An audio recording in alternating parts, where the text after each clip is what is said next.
kung bago ka pa lang sa channel ko, panoorin mo muna ito.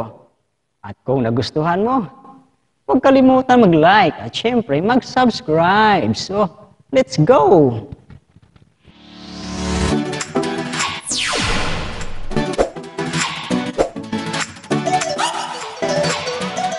Ayan, so magandang hapon no. Andito pala tayo ngayon sa maliit kong tindahan. Meron tayong unboxing ngayon, no? So, alam niyo ba tawag nito ito? Selecta. So, ngayon meron tayo dito, tinatakpan ko dito, no? Mag-unbox tayo ngayon ng cellphone. So, hulaan niyo kung anong cellphone to. So, i-unbox. Very diretso na. Para wala nang suspense. So ano to, hulugan lang to, utang kasi nakapasa tayo sa sa inutangan natin kasi meron naman tayong maliit na tindahan, may permit din kaya nakautang tayo, no. So utang lang to kaya huwag kayong maingay. So ito po. Ayan. Kita niyo yan? So babanting ko yung cellphone. So ayan. iPhone. Anong iPhone to? iPhone. Buksan natin kung anong klaseng iPhone to. Ayan, naka-sealed pa. Kung inyong mapapansin, no? Sealed na sealed pa siya. So, buksan natin. Pinakabahan ako. Baka malaglag eh. No, malaglag. So, ayan. Ganito lang ako mag-unbox. Kailangan pupunitin na lang natin diretso. Ayan.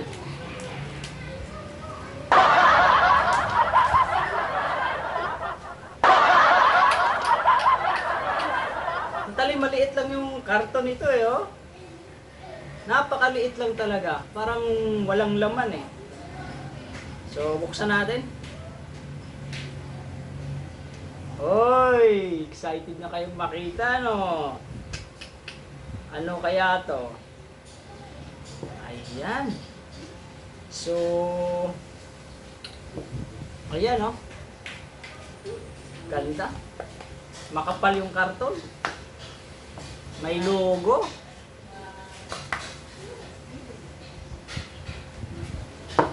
Oops! Excited ka na ba?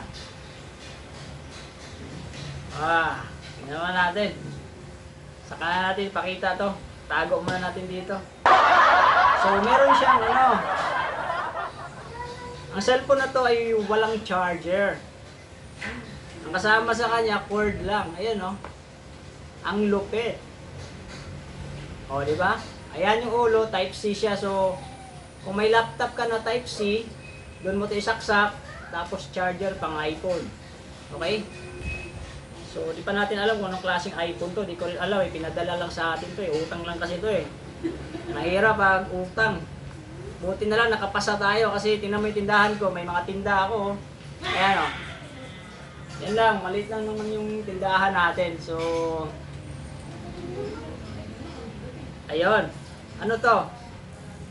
Oy! Kala ko extra battery. Logo lang pala oh. Tingnan nyo oh. Apple, saan natin ito ididikit? Dito sa noo? Ang kulit. Oy, may injector pin para sa SIM card. Ayan. Ayan oh. Oh. Ayan. Ayan yung Apple logo. Kita mo yan? So, injector pin para to sa sa SIM card siguro. Ayan. Ayan. Tapos manual kung paano gamitin, problema. Ayan o. Chinese, made in China pala to.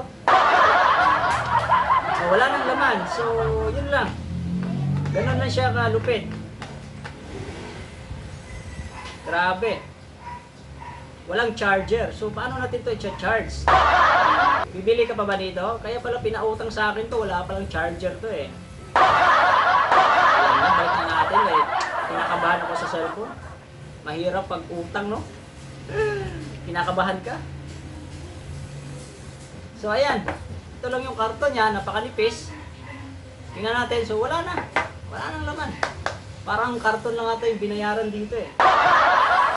So ito na. So ito yung likod ng cellphone. Ayan.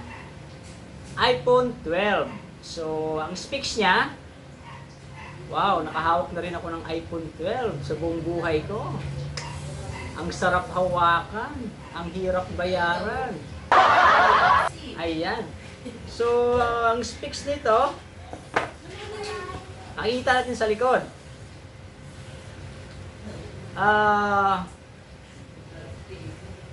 iPhone 12 green.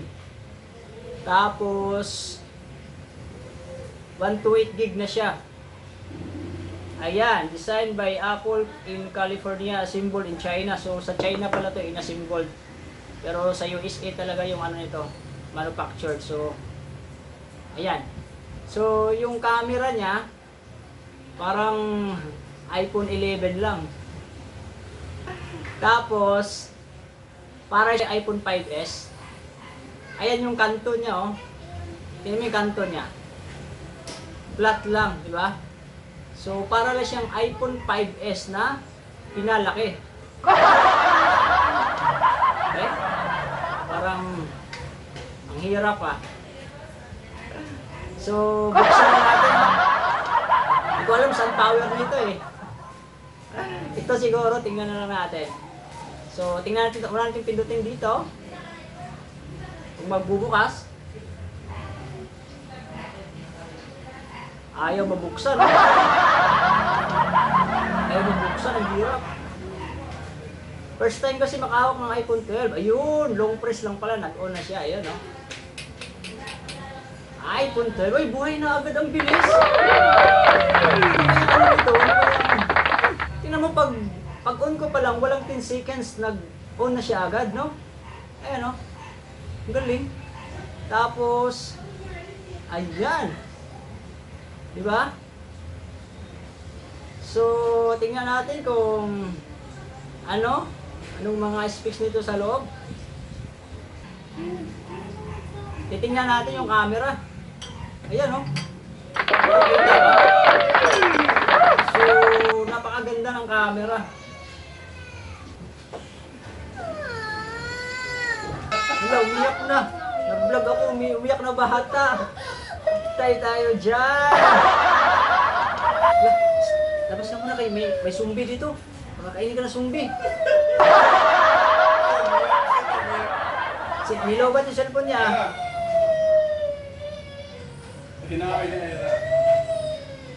Ayan, so ipagpatuloy natin. Umiyak yung yung pamangkin ko kasi inaway ng ate niya. Kasi kinain yung biskwit. Selfie tayo ah. Ayan. So, tingnan nyo. Oh, di ba? Sus, baka mabitawan ko to. Di pa nga ba yan? Basag na. So, ayan.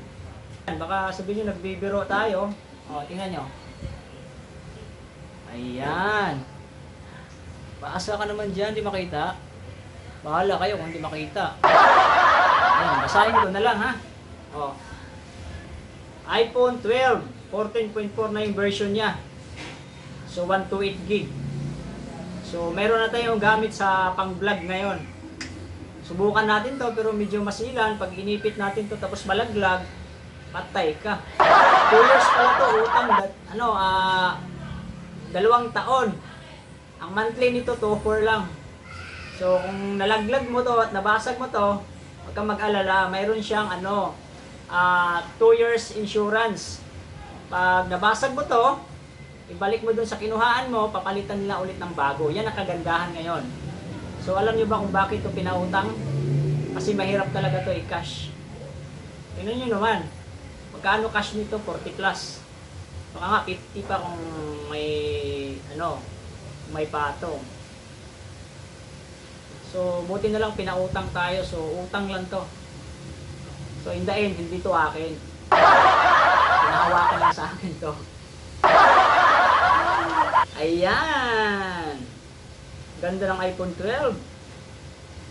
So yan, maraming salamat. Sana nagustuhan nyo yung unboxing natin na parang walang kakwenta-kwentang unboxing kasi nga napakalit ng box. Tapos ito lang yung laman, wala talaga siyang charger. So para alam niyo, pag bumili kayo ng iPhone 12, wala talaga siyang charger. So mayroon lang siyang cord. Problema, paano mo gamitin kasi nga Type-C. So dapat may laptop ka na Type-C para doon mo isaksak tapos charge mo dito. Okay? So kung may charger ka naman na pang iPhone na normal, pwede siya. So ganun lang siya. So maraming salamat. This is Informative Tips RTV. Ayan, nakita yung ulo. This is Informative Tips RTV.